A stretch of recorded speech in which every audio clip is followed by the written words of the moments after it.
Are we on? Are we on? Hello? Are we on? Hello? Is this thing on? Hello, HLT. Oh, it's working. Hey! Hi there, welcome.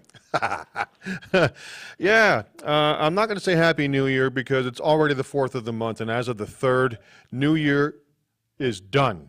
Okay, so any of you people who are saying Happy New Year, and from now on, stop it. It's enough, okay? I'm just saying, people will appreciate it. I appreciate it, okay? Hey, welcome to Common Ground with John Thielon. That is me. I'm your host, your captain of communication, your coach of communication, your captain of collaboration, and of course, of that common ground that we are all striving for. I'm also, of course, the mayor of Reeltown, and what that means, for those of you who still may not know what that's all about, is that I'm always working to keep things as right down the line as can be. Truthful. No candy coating, as real can be. And with some people, it doesn't go down real easily. People don't, oh, that's harsh. You're being aggressive.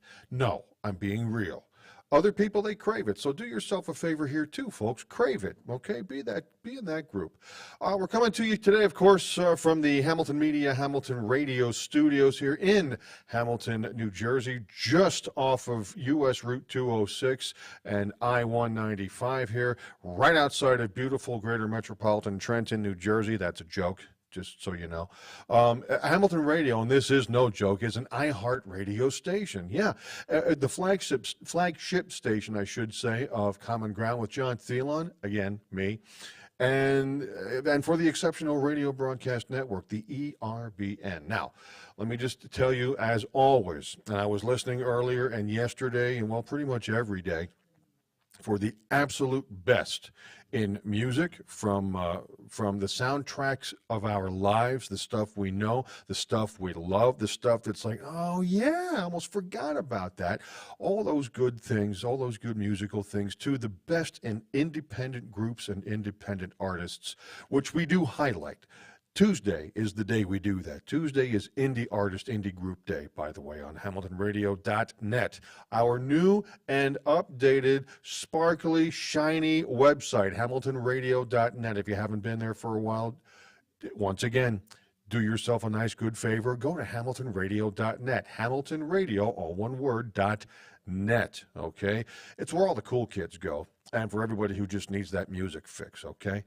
You can also go to iHeartRadio.com, if you like, and do a search on iHeartRadio.com for Hamilton Radio Oldies. That's how they have us listed. So, listen, however it is that you tune in, turn on, and crank it up, it really is. I'm a little biased maybe, but not completely. It's the best, some of really the absolute best in music and entertainment, all on one great platform. Again, HamiltonRadio.net, HamiltonRadio.net. Now, quickly, don't know how many of you folks are sports fans, particularly professional football fans. I had a whole thing here, but you know what? We're a little tight on time today, so I just want to say that my thoughts, my prayers are continuing to be with Damar Hamlin of the Buffalo Bills and his family, his teammates, his coaches, and his fellow NFL, National Football League players, and everybody basically who's been a part of the game of football, like myself. Through the years, that hurts. What happened to him? He tackled. He's a defensive back. He's a safety, I believe. He made a tackle on Monday night of T. Higgins of the Cincinnati Bengals, and he jarred himself in such a manner that it caused his heart to stop. Well, they started it on the field and one more time at the hospital, and supposedly, from what I understand, he's doing better. He's breathing better. Heart things are functioning better. So, again, all kinds of prayers. And here's the thing. People talk about our society being in need of some spirituality, being a godless society. If I had a penny over the last almost 48 hours for how many people personally, professionally, and in the media on television who have said about prayers, I'd be a wealthy guy. We are not a godless society, people, because if it was one person or another, from Troy Aikman and Joe Buck on the broadcast to all of the folks on ESPN in the studio, Booger McFarland, Susie Colbert, Adam Schefter, Scott Van Pelt, Ryan Clark, to all the cast of characters on the NFL Network. If I have heard the word prayers once, I've heard it about 85,000 times in the last 48 hours. So that's a good thing coming out of this, folks. Know that we are not a godless society. Now, I want to talk to you today about getting up from being down. Okay?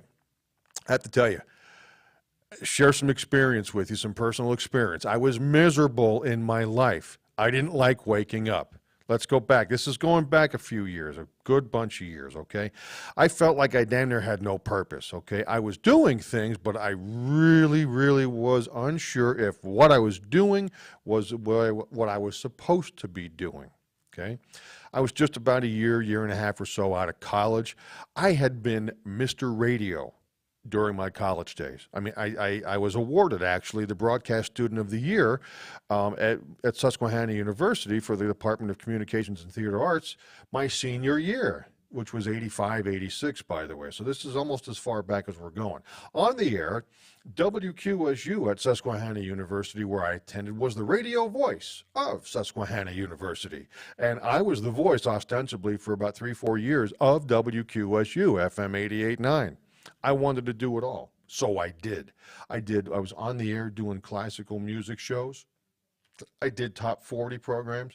Let's see what else. Album rock, which is now classic rock, okay, because, again, we're going back, almost 40 years. Live coverage and commentary of on-campus events. I was a co-host of a morning magazine show, Think Good Morning America or Today Show, on the radio. I did sports, too. I did play-by-play and color commentary for Susquehanna University Crusaders football. Good afternoon, everybody, and welcome to, Amos Alonzo Stagg Field. And I did men's and women's basketball as well.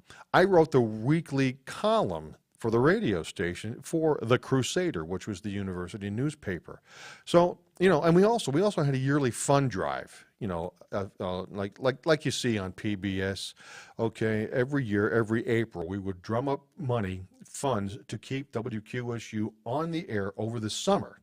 Now, with the students gone as of, I don't know, the middle of May for the summer, one of us would have to stay out at school and keep the radio station on the air. You didn't want to have it off the air because the FCC takes a dim view of that, even though it's a college station. So one of us would stay there on campus, manage the station, and be on the air, and that person would get paid, to hang around. So we needed to get money for that. Plus, whatever excess money, other than paying, the junior or senior student to stay around, if there was some excess money, that'd go for some of the things that we wanted for the station. The needed things, that I'm sure came from the budget that was provided from the college. So we called it Summerthon, like telethon, but Summerthon. And part of Summerthon was going out to local businesses, at least it was for me, going out to some local businesses and getting some merchandise donated for the various incentives for our listeners to, pledge money to keep the station on. Donate X amount and get a widget. Donate Y amount and get a widget and a gizmo. You know what I mean? You get the idea. I met and went around to businesses up and down the way, local businesses, and got things like toaster ovens, mixers, coffee makers from J.C. Penney, matter of fact, a set of headers from a local auto part and speed shop store. I got lots of certificates and so forth for food like pizza pie, dinner, and what have you, from a bunch of local eateries. And that's about as close as I had gotten to anything resembling radio sales, radio marketing, radio advertising sales specifically, okay? But I was glad to do it. I was helping the cause, and I loved my WQSU at Susquehanna University. Again, I wanted to do it all, get whatever experience that was available for me to get. So, after graduating, I spent just over a year at home doing a so-called sales gig that I really hated. full disclosure, I freaking hated it. It was laboratory test equipment for the pharmaceutical industry. It was at a company called Citco, the Shaw International Trading Corporation, run by a guy who was a buddy of my good friend Michael's father. They were scientists together or some damn thing. His name was Yogendra Shah. We called him Yogi. Yogi also made generic over-the-counter drugs and so forth, like ibuprofen and acetaminophen, stuff like Tylenol and Motrin and Excedrin, but it was his private label. Generics were a big, big, big thing back then. It was still kind of new. So, it was the mid-'80s, and that was his specialty. Again, Yogi. He was no sales guy at all, let alone a sales pro. Now, there was another John working at Citco. John Bridge was his name. He knew the pharmaceutical business. He worked at another pharmaceutical company or two before working for Yogi.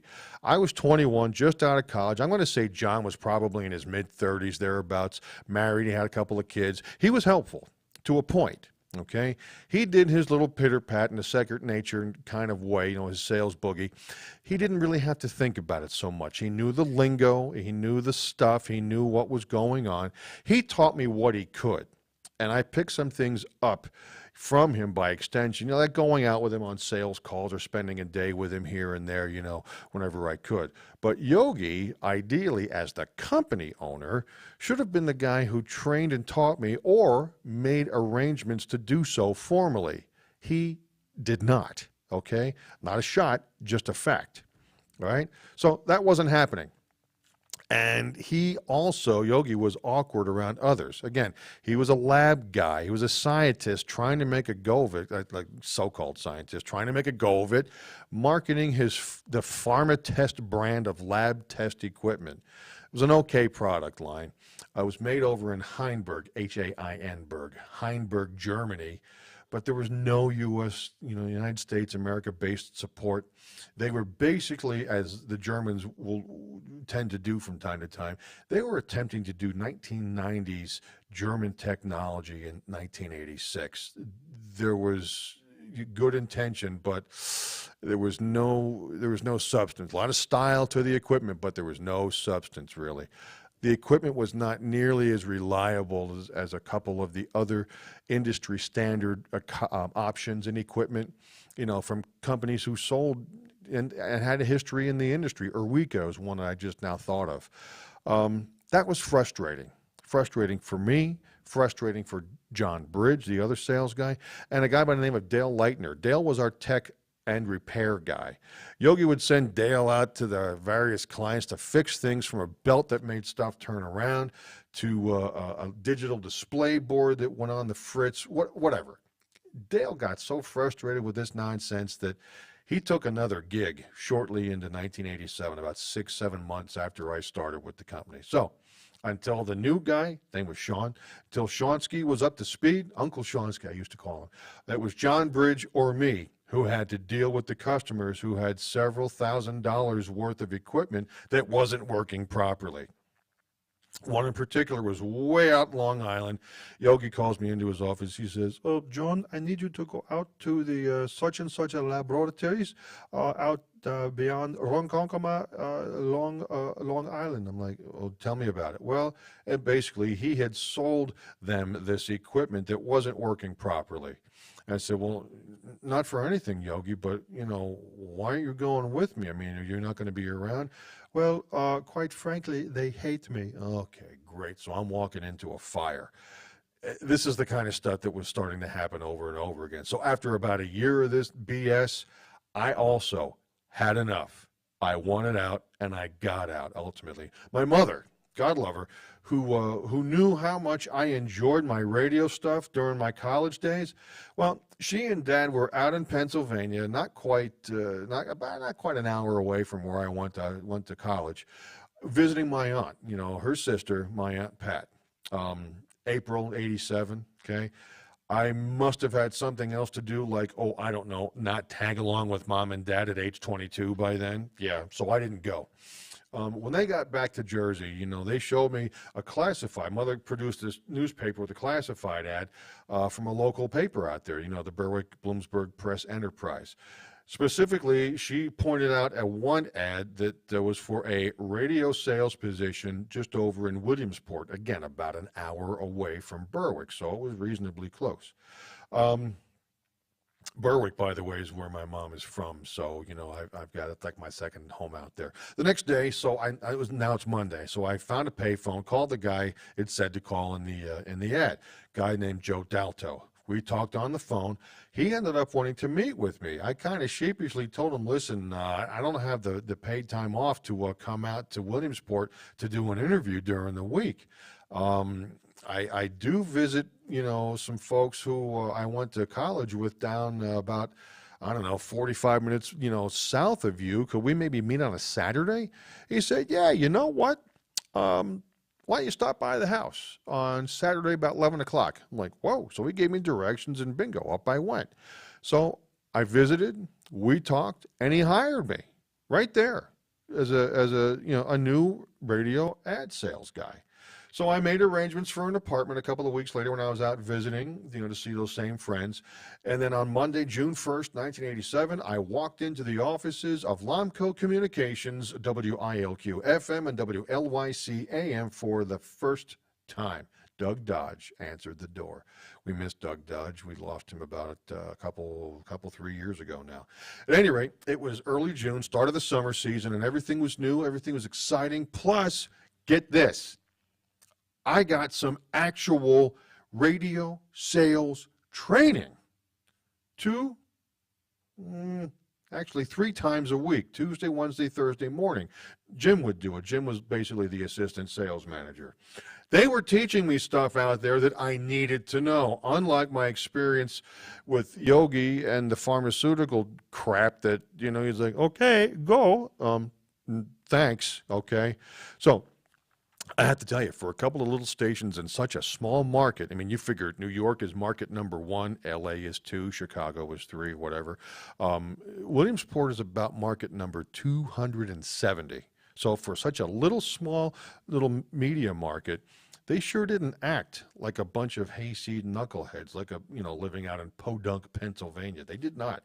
Now, some of the advertisers, on the other hand, some of the clients, some of the business owners, that could be a different story. But they were just folks running their business and eking out their existence. Now, in any event, all summer and into the fall of that year, and right after the holidays even, I was bouncing right along, man, not doing really, really well relative to my sales numbers. And I was new, okay? Plus my account list was a revolving door before I got there. It probably had 5 or 6 people attempting to work my account list in the previous 2 years. That's not good. But each month got a little better and a little better than the next, for the most part. And Joe, who I met with at his house, who was now my boss, he was happy, he was helpful, and very supportive. P.S., 36 years later, we are still good friends. So let's now fast forward to Monday, January 4th, 1988. I had taken the week off between Christmas and New Year's, and I was actually pretty eager to get back because we were due to have a first quarter buy one, get one ad package we called the Back Scratcher. And literally, we went up the street was the gizmo guy, a little shop, and we got back scratchers that have like the little hand on the end, and you put them back and you scratch your back. So we got back scratchers. So we walk into the advertiser and say, Mr. Advertiser, I have got something. If you scratch my back, I'll scratch yours. And it was ha ha ha, very good. And it basically is buy one commercial, get one free. Okay. Again, we scratch your back, you scratch ours by buying the ad plan, or 2 or 3 or however many. So I'm back out at the radio stations, and within a couple, maybe 3 days, I sold 2 back scratcher packages. Here we go. I thought, 88, it's gonna be great. And that was about 6th or 7th of January that I sold the second package. And then sales drought city. Horrible. That was all I sold for probably the next several weeks. No more back scratchers. No more news or AccuWeather or Paul Harvey sponsorships. We had Paul Harvey. Hello, Americans. It was great. I loved Paul Harvey. No more custom made ad schedules. Nothing. I sold nothing. Zip, zero, nada, el zilcho, you people. Nothing. Every Monday morning, we would have a sales meeting. 8 o'clock. In Joe's office, by the way. We'd recap the week that we just ended up. We'd tee up the current week, about ready to unfold. We'd listen to some stuff from the Radio Advertisers Bureau. They would send, we were a member station, so they would send along an info packet and cassettes back then. You could, listen and get some nice ideas from and so forth. Or maybe, if we didn't have that, Joe would, put on a piece from Zig Ziglar or Tom Hopkins, Earl Nightingale, Chris Lytle, something like that, as a training tool, okay? 15, 20 minutes worth of, something else, basically. Some positivity, to begin the day and to begin the week every week. Now it was Monday, February 1st. I had been beaten up by my so-called account list for about a month. Okay, after those 2 back scratcher sales, nothing. And every other of the salespeople were going on about what their week was going to feature. I just sank me further and further into my own little abyss because I had nothing. Again, zero. Doug, who I just mentioned, he was going to go see Pudgy's Pizza and Ken Berger Equipment. He had them all ready to go. Cecilia had a big meeting coming up for a big February push for Larry Herron Lincoln Mercury. Barb, she was going to get Lisa's shoes on, Lisa's shoes for all reasons, shoes for all seasons. Yeah, she was going to get Lisa's on for not 1 but 2 back scratcher packages. Greg, if I remember, he was working on a spring promotion, the Hands on the Car promotion with the Lycoming Mall. That was going to be a big deal, and it ended up being a very big deal. Jim had a couple of nice plans all teed up, ready to go for Tommy over at Twin Hills Olds Chrysler Plymouth, and for Dave Shern up on the Creek Road there for Jern's GM Auto Mart and Isuzu. Pat was even due to close that new sewing and fabric center right down off of Basin Street, along with one of the new downtown ladies' wear shops. John? Nothing. Zero. Nothing. So I made something up, of course, about Keebler Feed and Farm going to start their pre-spring push in a couple of weeks, and Country Ski and Sport doing a mid-season ski promo, with the long President's Day weekend coming up in a couple, 3 weeks. They, by the way, were already a couple of, nope, not interested. Okay. And I couldn't tell you why, because we had some great stations. So, at any rate, all the while, it clearly must have been written all over my face that I was as down as out as could be. Matter of fact, I had actually made the silent decision that after work that Friday, that coming up Friday, I was going to go home, back to my apartment, pack up my clothes, get on all my stuff, and shove it into my little 81 Rabbit diesel 4-door, and just head back east. Just head on the highway and go home to Jersey without a word. Just poof, gone. I would probably call Joe on Monday morning and let him know why I wasn't at the sales meeting, and that would have been it. I just figured I'm done. I've had it. I would find something back home here in Jersey. The Hess gas station over in Milltown, they were always hiring. So I thought, you know what, I could always, be a gas jockey until I landed something better that I really, really was interested in. So Joe, after that early February, that Monday morning sales meeting, he obviously saw my jowls scraping the carpet. A frown would have been an improvement, a big improvement, I got to tell you. So here's a guy. He was not only my boss, he had become a friend. He had a little DJ business on the side that he'd been doing for quite a few years. And he asked me up in the summer. He said, hey, knowing I knew nobody, on his way out one time, he's like, hey, buddy, what are you doing after work? I'm like, I don't know. I'm like, geez, my boss is wondering what I'm doing. I don't know. Maybe I'll go see a ball game at the minor league teams in town. No, they're out of town. why don't you come up to the house? I'm, messing around with some of my DJ equipment. I'm like, oh, okay. Well, the long story short, we got talking, and I had done this kind of thing, of course, being Mr. Radio at college. He said, listen, I've got enough equipment here to make a second set of equipment to do gigs and so forth, parties and weddings and events and gatherings and reunions and what.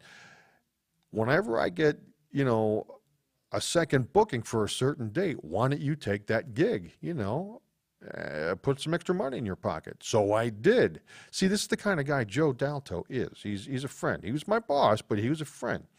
So, and he was helpful. That was very helpful. So, at any rate, back to the sales meeting with me feeling, pretty badly about life in general.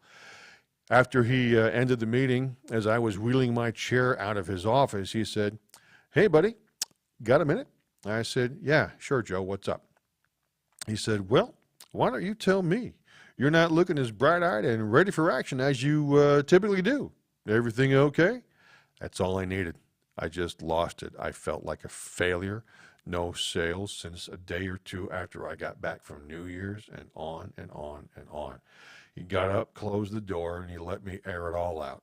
I didn't even let on to my girlfriend at the time about any of this because I didn't want her thinking of me as some kind of a hump, some failure, some jerk off, you know what I mean?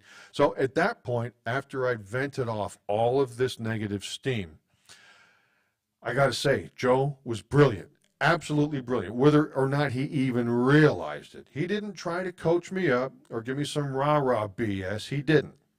He did ask me, however, a few things, like if I'd ever read or listened to some of the people that I mentioned earlier that he would play short pieces from, during the Monday morning meetings. Again, Zig Ziglar, Tom Hopkins, Chris Lytle, Earl Nightingale, et cetera, et cetera. No, I never had. I mean, I was never exposed to any of those guys until I was there at the radio station. He also asked me how I had been literally approaching the business owners and operators and the ad people, on my account list. See, I'd only been out to central Pennsylvania, central Pennsylvania for, I don't know, 7, 8 months at that point. So there were times, and I know that there were, because, people would say so, "Oh, you must have went back to Jersey for the weekend because I can hear it, that you were there." I'm like, "Sorry." Okay. So I know that I came off as some young slicky boy from someplace else. Again, I'm 22 years old, and I'm kicking around north central Pennsylvania, market 270. And it was pretty obvious, because I dressed the part, and I sometimes sounded the part that I was not from around there. In this case, I was from Jersey, okay? Joe knew exactly what I was going through because probably 8 or 10 years previous, the former owner of the radio station, when he was there back then, he was a DJ. He was a good morning man. Plus, he would do some sales. That's how he got into sales, where the former owner had him hired down at another station down in Little Rock, Arkansas. He would do his morning show or his on-air program, and then for a few hours he would go out and do some sales. And even though Joe is from, originally from Danville, Pennsylvania, but from out that way, coming from up north to down south in Little Rock, it's as opposite as can be. He told the story of one time he goes into a hardware store and he's all, "Hey, how's it going? I'm Joe from the station. Listen, I'm wondering if I can talk to you about some great ideas for you to bring people in, get more sales." And they, "Whoa, son," the guy behind the counter, the owner said, "Son, where's the fire?" "I'm sorry, what? What do you mean?" "Son, clearly, obviously, you ain't from around here. If you want to grab my attention, when in Rome, act like the Romans do." Immediately, Joe said, "I got it." The light went on, and I got it. There was a door to the side of the counter. You walk in the door, in the front door, all the way back to the counter, okay? Right over there was another exit out the side. He said, "Mr. Advertiser, I apologize. May I walk out here and come back in and have another go at it?" Guy behind the counter said, "Give it your best shot, son." And I said, "How did it go?" He goes, "They were one of my most consistent, best advertisers because you know what? I got it. I immediately got it." So again, he knew exactly what I was going through, and I had no idea. How would I know this? All the world's a stage, folks. We are merely the players, so said Bill Shakespeare. So the suggestion was that I act like I was not from someplace else. Act like I had some local roots, which actually, with my mother being from Berwick, just again, 45 minutes, an hour away, I kind of did have some local roots, or at least I could say so, you know. And the other thing, and this was brilliant also, the other thing we talked about was making a plan to go see, actually see, visit with, eye to eye, everybody on my account list within the next couple, 3 weeks. And as I did, pardon me, the initial thing was I was going to tell them that, A, I'm not there attempting to sell them anything right then and there. But that number two, I wanted to set up a time to come back, visit with them when it was convenient for them, the clients, because I wanted to know about them, about their business, about their customers, their sales cycles and traffic cycles. I wanted to have them, you tell me about your baby, Mr. Advertiser, because their business is their baby, and everybody loves to talk about their baby, literally and or figuratively. So by doing all of this, I was going to be going to school, so to speak, about what radio advertising initiatives, ideas might be best for these advertisers individually to get happily involved with. What was going to work well for Quarters Carpet Center was probably not going to be the thing for, Hot Water Inc., which was like the hot tub and pool people, okay? So I was doing a consultative sales thing without being told that. A client needs analysis without being told that, versus selling them some ad plan that didn't meet with what they were trying to accomplish. The back scratcher.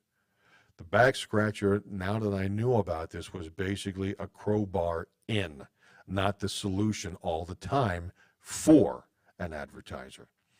So this was huge. Just, whoa, mind blown to shreds.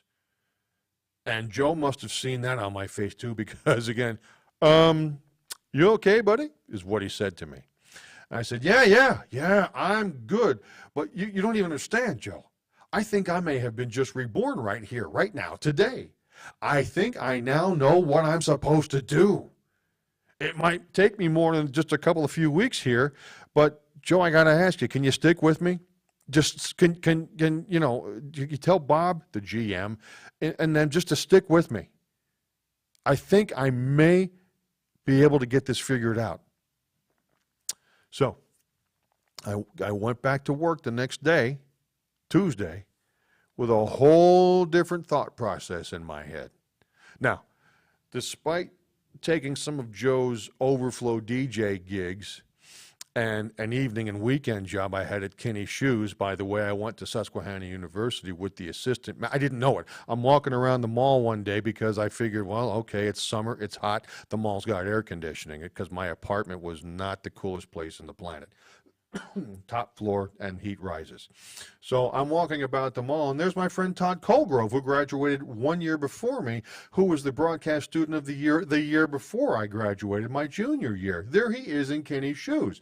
Dude's from Connecticut, and he's out in Muncie, Pennsylvania at the Lycoming Mall. Todd, what are you doing? Long story short, he told me what he was doing. I told him what I was doing. Hey, could you use a little extra scratch? And I got in, part-time working at the shoe store. Okay, so despite that and despite the overflow DJ work, I really had next to nothing as far as finances.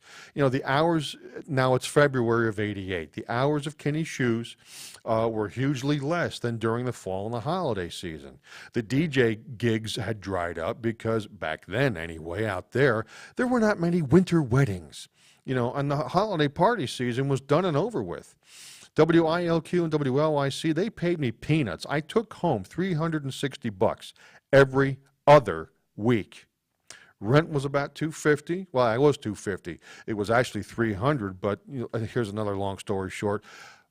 We went to church in East Brunswick with relatives of the people who owned the building I lived in, which is how I got to know about the building I lived in. And she said, Lee Fredrickson was her name. She said, listen, if you just do the maintenance other than shoveling snow and cutting grass, if you do the maintenance around the building, we'll make 300, you'll make it 250, and even if you have to do a little snow, that's fine. So I had a 250 a month rent. My car payment was about 91 bucks. Student loan was 126.67. My electric bill was about 100 bucks a month. That's about 575 right there. Okay, again, 2 pays a month. I'm at 720 take home. Plus, I needed groceries. I needed to tank up the car until I managed to finagle a fuel trade. Basically, give me fuel and I'll put commercials on the air for how much money the fuel's worth. And I was in a Monday night weekly bowling league that cost me 10 bucks a week. And you're thinking, 10 bucks. Let me tell you what, there were some weeks when the guy from the league would come around, I said, I'm gonna have to get you next week because I don't get paid till next week. And he would give me a face, but he understood. So, bowling league was 10 bucks a week. Plus afterwards we go out, Doug, Todd, Greg, and I, for a beer, some munchies over at the Papillon, Plus there was the phone bill. Remember the phone bill? Long distance, the next best thing to being there until they bill you for it, And I had a Discover card payment as well. So I was right at about 720 bucks, give or take, every month. 50, maybe 75 bucks here and there if I had a good month or I, watch my P's and Q's extra to fool around with. The meager Kinney shoe money at that point, that either went to some more groceries or a few bucks more than the minimum on my Discover card. But all that aside, after the February 1st huddle with Joe, I made the conscious decision to never give up because I told you I was ready to go pack my stuff and get out of Dodge in 4 days. That's it. I was done. Okay? That decision, though, to stick and stay, to not give up, let me tell you what. That cost me a lot. That had a cost as well. Almost everything I had to a degree at one point, at that point, at least for a while. For a period of time, it was like I damn near lost everything. It was difficult to pay for the diesel fuel for my car to go back and forth to Jersey to visit mother and dad and friends there. People were like, "Well, aren't you coming back?" Mother and dad, "Well, aren't you coming home?" I had to wait basically until mother and dad went out to Berwick to visit my aunts and uncles in town there. And then, even then, hope that dad would say, "Hey, could you use a few bucks?" And I would happily take whatever, whether it was, 10 bucks or 100, I would gladly take it. Because of all that, I lost touch with some friends. Listen, when you can't afford to go see people, some folks, they get a little pissed off. They get a little put out. Like, oh, well, geez, Mr. Busy Guy. Blah, blah, blah, blah. You know how people are. Same with long distance phone calls. Again, the next best thing to being there until you get the bill. Yes, it wasn't big, but, a $7 call here, a $10 call there, and a $15 call someplace else. All of a sudden, bingo, it's $32 worth of long distance that oftentimes I just didn't have. Okay? I lost out. I missed out on a bunch of things. In my apartment, for example, there were 3 electric heat, very costly, electric heat areas. The kitchen, the TV/living room, and my bedroom and bathroom. In the kitchen and living room in the winter, I kept the electric heat at between 50 and 55 degrees in the winter. I wasn't there. I'm out doing my sales boogie, and even afterwards, I'm staying at the station typing up proposals and so forth till maybe 6:30, 7 o'clock. So why have the heat cranked at my apartment? Keep it warm enough so the pipes don't freeze. Plus, again, 3rd floor, top floor, heat rises, so I got a little benefit from that. Now, in my bedroom and the bathroom, I close the door and keep that at 60. Despite my bill being on a budget plan, I did not want the reworked bill that they would do every, I don't know, I forget if it was 4, 5, 6 months, to come in May or June to be more than it already was because of actual usage. So I kept my electric usage down. My girlfriend used to come over once in a while and, "Oh my God, it's so cold." Well, put a sweater on. I'm sorry, So it was a bit chilly. It was a bit chilly. Again, top floor. I did have a little minor tiny benefit from heat rising. I became very aware of my grocery spending. I did. Few, if any, name brand products. Um, I had been at about 215, 220 pounds when I first moved out to Williamsport. Again, June of 87. I graduated college a year before that in 86 at about 180 pounds. So living at home with my mother and dad, yeah, I got a little fat and happy, all right? But now that winter into the spring of 88, I got down to about a buck 95, okay? But that was okay, getting down to 195. My little paunch was gone. Okay? Hey, listen, I know people have had it worse. Some folks in dire straits have been homeless. Others have lived in their car for a few years. Steve Harvey, I think he lived in his car for 3 years. So in the big scheme of things, yeah, I was good to go. But boy, it was different. Here's the thing. After melting down in front of and then hashing it all out with Joe, I saw this vision. I did. I saw a vision. My perspective was different. I got tilted just enough toward the positive, toward the you've got this side. So I just decided to pursue it, whatever it was going to end up being. All I knew was if I kept at it, it was going to be good. I kind of said, wow, yep, this is it. Let's get to it. And I did. Now, I didn't necessarily know this, but the truth of the matter is, you got to take chances. You've got to take some chances in life.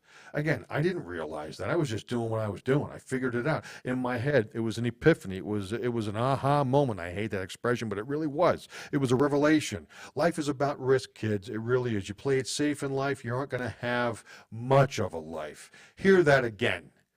If you play it safe, you're not going to have much of a life. Life is risk. It takes courage to pursue your dream. Now, it will cost you something. Most people are not willing to pay what it costs to go after a dream. Why? Because you're going to have to deal with some hurt. Not like, physical pain, but just emotional. Okay? At least a little bit. And most people do not like being uncomfortable. Do not. And let me tell you this, if you don't want to be a little uncomfortable, please don't go after success.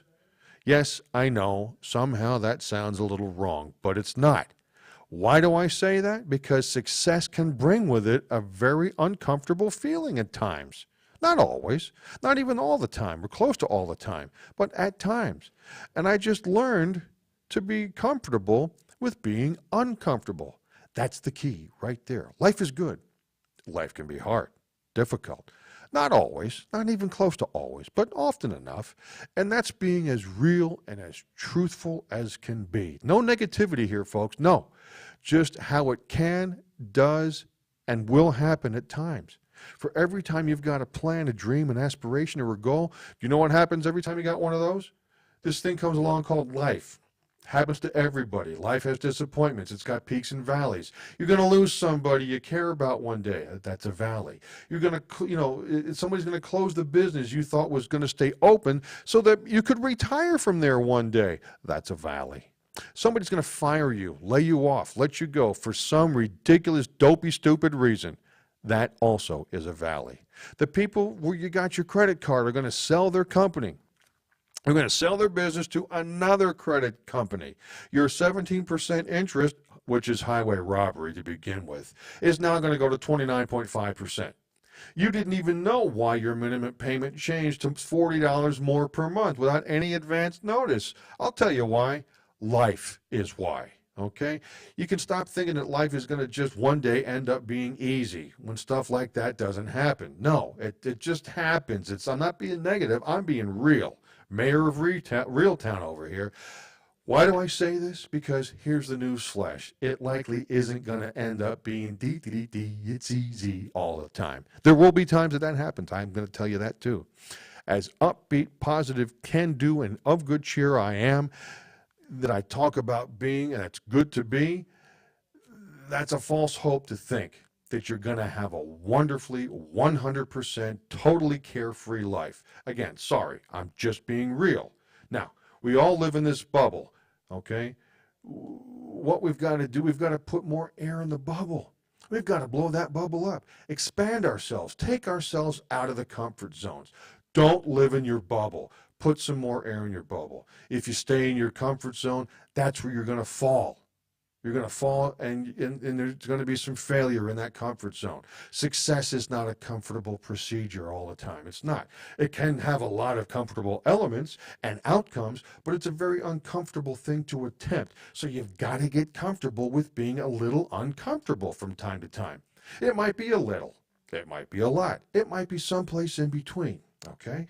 If you ever want to be successful, put some pressure on. Start putting a little pressure on. Not an overabundance, not a lot, but put some pressure on yourself. You know, get out here and get about it. Get to it, okay? I'd love to sugarcoat this thing for you. I'd love to tell you, look, you can go out and get rich, do a few things, but as I said at the top, I am the mayor of Real Town too. So all that, like that, probably not going to happen. Again, keeping it as real as can be. You've got to get real doggish, man. You've got to get downright funky sometimes if you want to make it. Now, like I was saying before, if you want to be ordinary, you don't even have to listen to any of this. Just go ahead. Go on about your business if you think ordinary is cool. And it's fine. For some people, it is. No trouble. There are some really, really wonderful ordinary people out there. I'm telling you, okay? But if you're checking this out and you've got extraordinary aspirations, things that you want to do that are whoa, well, you're going to have to do extra. That's all. You put extra on top of ordinary, and you come up literally with extraordinary. It's no other way. But here's the fact. All of us have extraordinary capabilities. All of us. Me, you, Gino, Jerry, Ruben, all of us. And all that needs to happen is we decide if we're willing to put the things in motion that are going to put us in that category. That's it. So put an end on this here. Back to Williamsport and WYLQ-FM, WLYC AM in 1988. I did just what I'm telling you right here, right now. I did all of what I'm just going on about. And I say all of this not to pat myself on the back or do the notice me, dig me routine. That's not it. That's about as 180 degrees away from that, what I'm saying, as can be. There's a saying that goes, however, it ain't bragging if you can back it up. Well, that's what I'm working on doing here. 1988, professionally, ended up pretty damn well for me. In February, I met a new client, Pops IGA out of Millville, Pennsylvania. They became one of my best customers and advertisers for a long time, and on more than one occasion, and at more than one radio station in the area that I ended up being with through the years. Candy Funson, Rich Funson, and their family, they also became friends. In fact, their son, Charlie Funson, he played semi-pro football for me, with me, a few years ago, for a few years. It's more than a few years ago. It's probably 15, 18 years now. I did numerous things with business owners and operators and advertising managers. I got all kinds of information about them that I previously had no idea about. Answers to questions that before that I never even thought to ask. Again, because we talked about that, Joe and I, to reset myself. And with that hit and miss client, because, you know, you get these. They come on the air for a month or two, and then they go away for 2 or 3 months or more. A lot of these people, they ended up becoming 12-month annual, 12-month-a-year advertisers. As of August of '88, based upon my June and July sales numbers, I had enough advertisers on the air, billed, and their advertising paid for that I finally, along with that measly $360 every other week taken home, I finally started taking home additional commission checks. $720 in a 2 payday month became $1,000, $1,300. $1,080 in a quarterly 3 pay month became over $2,000. Not huge money in the big scheme of things, but back then it was welcome. Back then, $2,000 went a little further than what it does now. But compared to $720 for a four-week month or $1,080 for a 5-week month, it was about double. It was about double. Okay, if not more. And then spring and wedding season came around. Time for the DJ gigs, $400 here, $400 there. Same with Kenny's shoes. I started getting back to the Tuesday, Thursday nights and Sunday afternoons till closing. So With that new perspective, that new outlook, that new energy, it all began to work out and work very well.